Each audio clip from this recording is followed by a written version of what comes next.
Thomas Granger mowed his neighbor's lawn every Sunday, brought coffee to his wife every morning, and never once raised suspicion.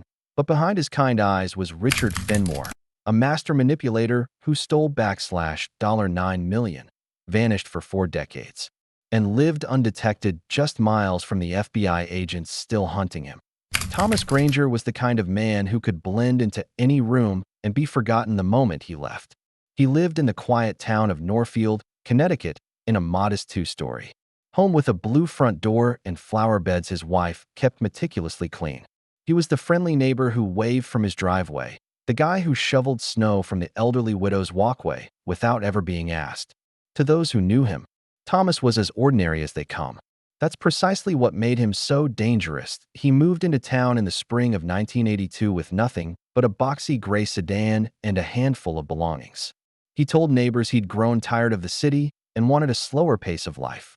He found work at an insurance company, showed up on time, kept to himself, and never drew attention. He met Linda at a community potluck a year later. She was sweet, unassuming, and delighted by his kindness. They married within 6 months, and she never once suspected he was anyone other than the man he claimed to be. But the truth was, there had never been a Thomas Granger. The name was a lie, a mask crafted with patience and precision by a man who had spent years perfecting his disappearance. Before Northfield, before Linda, he had been someone else entirely, someone the FBI had been looking for since the late 70s. His real name was Richard Fenmore, a financial analyst from New York suspected of orchestrating one of the most sophisticated embezzlement operations the Bureau had ever seen. Millions of dollars had vanished under his watch, funneled through offshore accounts and shell companies so complex that even seasoned investigators struggled to untangle them. When the authorities finally caught wind of the operation, Richard didn't wait around to see how it would end. He vanished before charges could be filed, leaving behind an empty apartment, a disconnected number, and a trail that quickly went cold. Over time, leads dried up, agents were reassigned, and Richard Fenmore became just another unsolved name in a growing list of financial fugitives. No one knew that while the world searched for him in airports and foreign cities, he was quietly rebuilding his life in the most unsuspecting of places. In Northfield, he never used a credit card. He paid bills with checks, avoided social media, and never spoke about his past. He claimed to be an only child, said his parents had died young, and never invited anyone over for the holidays. The story held because he lived it with unwavering discipline. Linda, for her part, never questioned him. She loved her husband and believed in the quiet routines they built together. She decorated their home with antiques and photographs from their road trips, never realizing that not a single one predated 1982. Thomas never slipped, never bragged, never made contact with anyone from his former life. Every decision he made was cautious, deliberate, and rooted in the fear that someone, somewhere, might remember his face. That paranoia kept him sharp. He knew exactly how many seconds it took to drive from his home to the nearest highway, how long it would take to pack a bag and disappear again if necessary. Over time, he stopped worrying so much. The years passed. His hair turned gray. He grew comfortable. By 2020, Thomas Granger was nearing retirement. He and Linda had built a life filled with routines and predictability. She talked about downsizing, maybe moving somewhere warmer. He agreed, even looked at listings in Arizona with her. But deep down, he knew he could never truly settle. There was always a small, hidden part of him that remained alert. A flicker of doubt. A voice in the back of his mind that whispered, "You were never supposed to stay this long." And then, just when he thought the world had forgotten, a routine update to an old FBI cold case file triggered something unexpected. A young analyst, working through archived facial recognition data, saw a face in a decades-old photograph and paused. The man in the photo looked a lot like the one she'd seen in a small-town newspaper clip, a community volunteer, a man named Thomas Granger. She ran the scan again. The result came back the same, a 99.3% match. The face of Richard Fenmore had just resurfaced, hidden in plain sight for 40 years. The facial recognition match was quietly flagged and escalated through internal channels at the FBI. It didn't cause immediate alarm. False positives were common in cold case databases. But something about this match lingered with the analyst who had found it. The image comparison wasn't just close, it was eerily exact. The man in the old mugshot from 1979, with slightly longer hair and sharper features, bore a striking resemblance to Thomas Granger, the Connecticut insurance adjuster who had recently appeared in a local news segment honoring community volunteers. The software didn't lie. And this time, neither did the gut feeling that something wasn't right. Supervisors reviewed the flagged images. A quiet decision was made not to alert the media or even local law enforcement. If the match was real, they were dealing with a man who had evaded capture for decades. If he sensed any movement, he might disappear again. So the FBI launched a discreet investigation. An internal team reopened the Finmore file, pulling together financial records, missing person reports, and prior attempts at tracking the embezzler down. They realized that Richard Finmore hadn't just vanished. He had erased himself. Agents began by looking into Thomas Granger's identity. What they found only raised more questions. His social security number was legitimate, but issued years after his supposed birth year. There were no school records, no childhood medical history, no trace of him anywhere before 1982. It was as if he had sprung into existence overnight. When they checked the address linked to his supposed place of origin, they found a vacant lot. No hospital records matched his birth certificate. That document, too, turned out to be a carefully crafted forgery, one that had gone unnoticed for 4 decades. Meanwhile, Thomas Granger remained entirely unaware that his life was under a microscope. He went to work, paid his bills, and walked the dog after dinner. He smiled at neighbors, fixed a broken gate for the family across the street, and brought Linda tea every morning. But every step he took outside his home was being watched. Surveillance teams rotated weekly, staying invisible while documenting his routines. They checked his financial activity, which was minimal. They monitored his internet use, mostly weather, gardening forums, and news headlines. There were no attempts to access offshore accounts, no phone calls to unlisted numbers. He had mastered the art of silence. Back at headquarters, forensic accountants reanalyzed the original financial crimes. They traced the stolen money, over $9 million at the time, now worth far more, through a labyrinth of shell corporations. The accounts had gone dormant decades ago, but the trail, though faint, led to a series of dormant investments scattered across Switzerland and Luxembourg. There was no movement, no withdrawals. But the assets were still there. If Finmore had survived, and if he had truly become Thomas Granger, he had somehow resisted the temptation to touch the money all these years. The agents working the case were divided. Some believed they were chasing a ghost, an old man who had abandoned his past.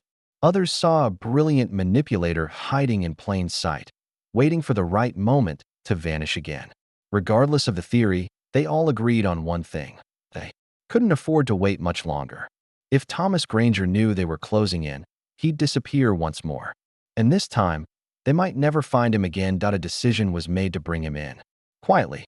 The plan was simple. They'd intercept him on his morning walk, away from neighbors, away from Linda. No fanfare, no lights, no cuffs in front of cameras. Just a silent arrest.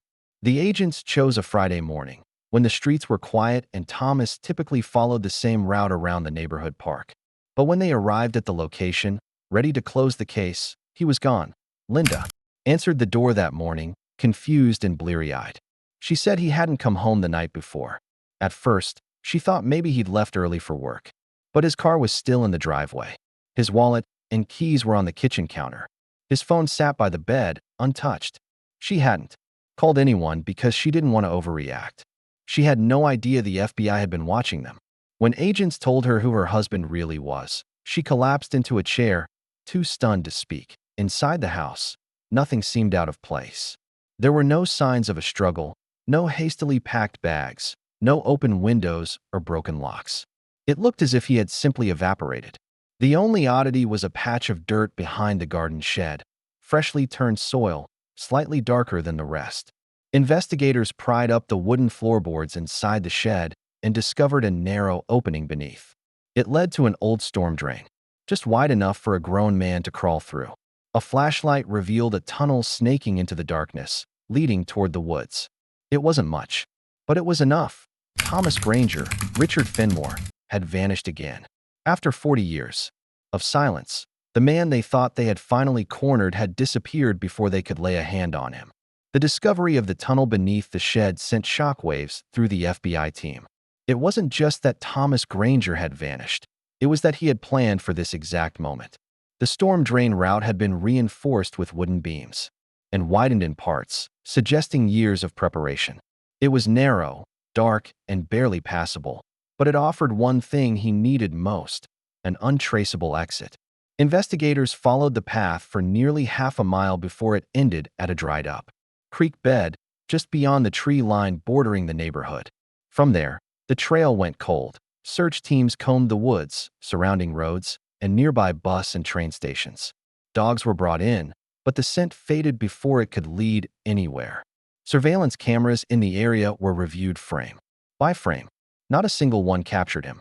No Uber or taxi records, no stolen vehicles reported. It was as if he had walked into the trees and become invisible. Again, the media caught wind of the manhunt within days. At first, reports were vague. An unnamed suspect in a financial crimes case had escaped from federal surveillance.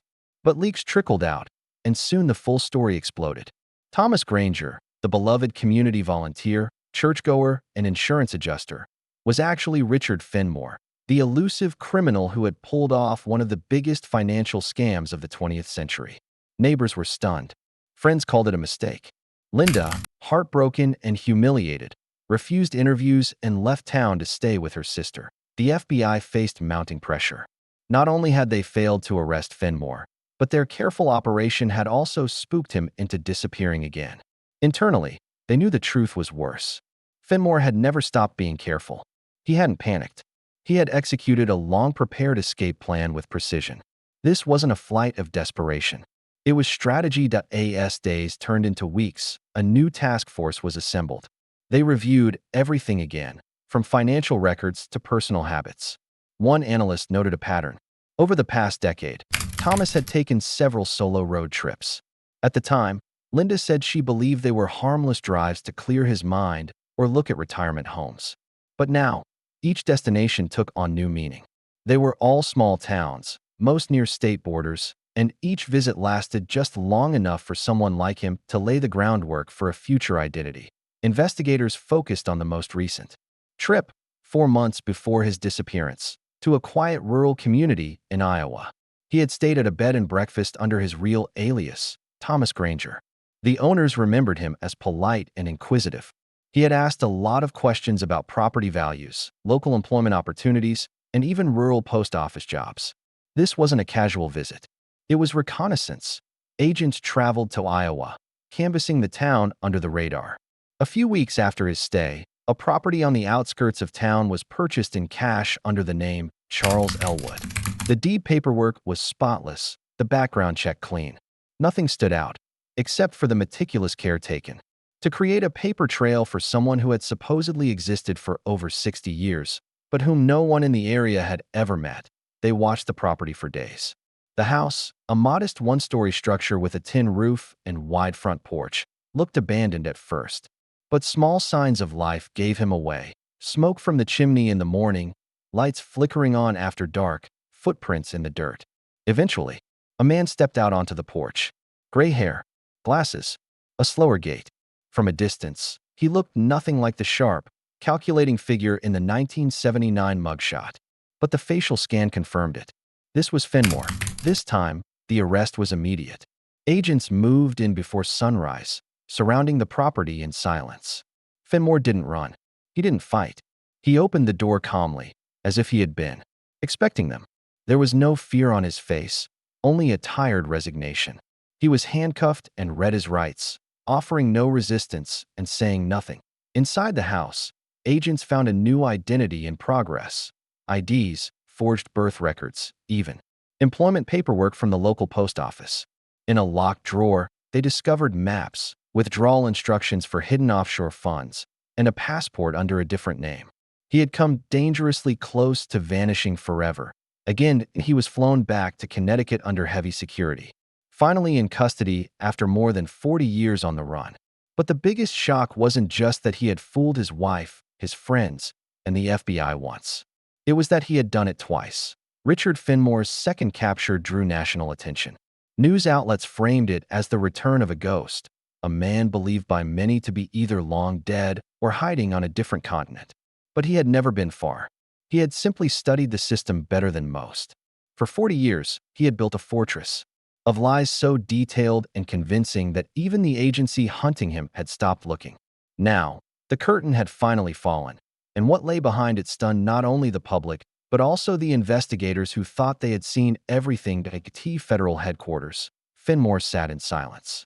He refused to answer questions, declined legal counsel for days, and showed no signs of panic or regret. Psychologists who observed him remarked on his calm demeanor. He was composed, alert, and perfectly comfortable in custody. It was as if the arrest hadn't surprised him at all, like it was just another chapter he had already written. When he finally accepted a lawyer, he instructed them to say nothing. His silence became his armor, but his secrets were beginning to unravel. Forensic teams combed through the documents recovered from his Iowa property. Among them were clues to accounts that had remained dormant since the 1980s. Slowly, with assistance from international agencies, the FBI began tracing the long-frozen assets. Offshore banks in Switzerland, the Cayman Islands, and Singapore revealed accounts tied to aliases that matched patterns Finmore had used in the past. Though most of the funds had sat untouched for decades, some accounts showed minimal activity, small, calculated test transactions from obscure locations in Eastern Europe and Central America dating back years. It confirmed what investigators feared. Finmore had likely traveled internationally before and may have had exit plans stashed in places no one had thought to look. In court filings, the government laid out a staggering case. Richard Finmore, under his alias Thomas Granger, had successfully laundered nearly $9 million before disappearing in 1981.